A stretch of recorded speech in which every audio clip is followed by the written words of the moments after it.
Terima kasih. Pada video kali ini saya akan menjelaskan tentang visi dan misi geografi serta arti penting dari ilmu geografi bagi kehidupan manusia. Nah, yang pertama, visi geografi.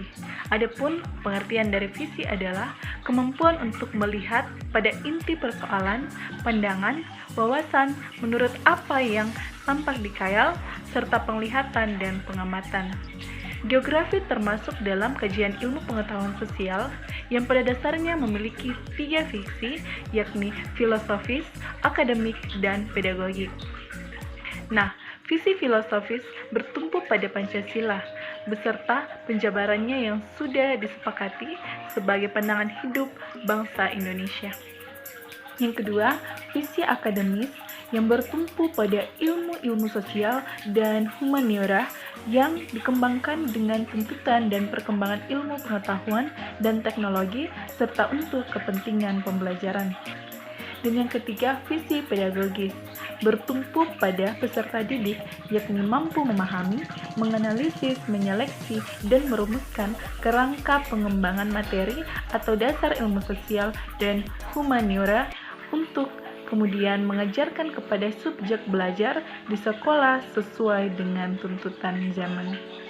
Visi geografi pada prinsipnya tidak terlepas dari upaya menciptakan sumber daya manusia yang bertakwa kepada Tuhan Yang Maha Esa, berkepribadian dan bermoral Pancasila, serta mampu memelihara, mengembangkan, dan mengabdikan ilmunya bagi pembangunan.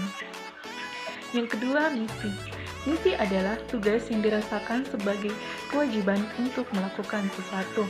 Adapun misi geografi merupakan tugas khusus yang diemban untuk dilaksanakan oleh suatu lembaga dan suatu bidang studi geografi. Misi geografi tidak dapat dilepaskan dari visinya.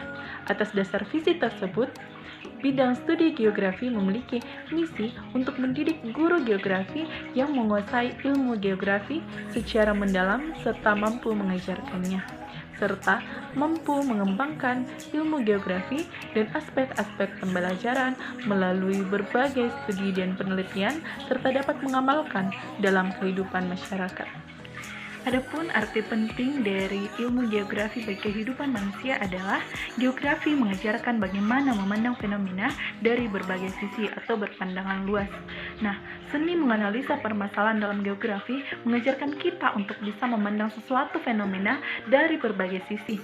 Misalnya ketika kita menjumpai menara-menara karst, orang kebanyakan hanya memandang itu sebagai bentang alam yang indah dan mengesankan.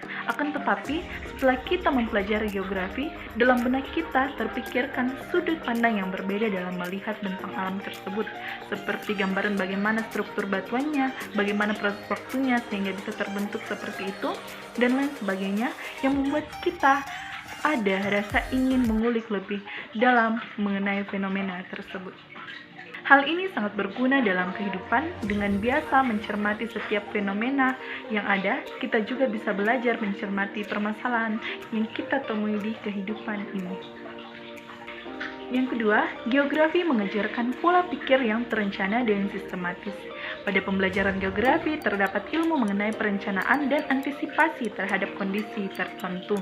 Misalnya, seorang geograf mampu membuat perencanaan tata ruang wilayah berdasarkan data-data yang ada, kemudian mempersiapkan apabila terjadi bencana. Nah, hal itu juga bisa kita ambil dalam perencanaan kehidupan kita sehari-hari. Dengan adanya perencanaan hidup yang sistematis dan adaptif terhadap berbagai situasi dan kondisi yang terjadi, kita dapat menata hidup kita menjadi lebih baik. Yang ketiga, geografi mengajarkan kita untuk senantiasa memandang fenomena yang terjadi berdasarkan landasan-landasan tertentu. Hal ini menjadi pembentuk pola berpikir kita lebih rasional, tidak mudah mengaitkan dengan hal-hal mistis. Misalnya, terjadinya fenomena menghilangnya air danau di daerah Bantul beberapa tahun yang lalu. Kebanyakan orang langsung mengaitkan fenomena ini dengan sesuatu yang mistis. Nah, ternyata kita mengetahui bahwa daerah di Bantul tersebut adalah daerah karst yang notabene tanahnya tersusun dari batuan kapur. Batuan kapur di dasar danau tersebut bersifat mudah tergerus air dan di dalamnya berongga-rongga. Sehingga kemungkinannya karena ada bagian dasar-dasar danau tersebut yang amblas, maka air di permukaan tersebut mengalir mengisi rongga-rongga di bawah danau dan menghilang melalui sungai-sungai bawah tanah. Nah,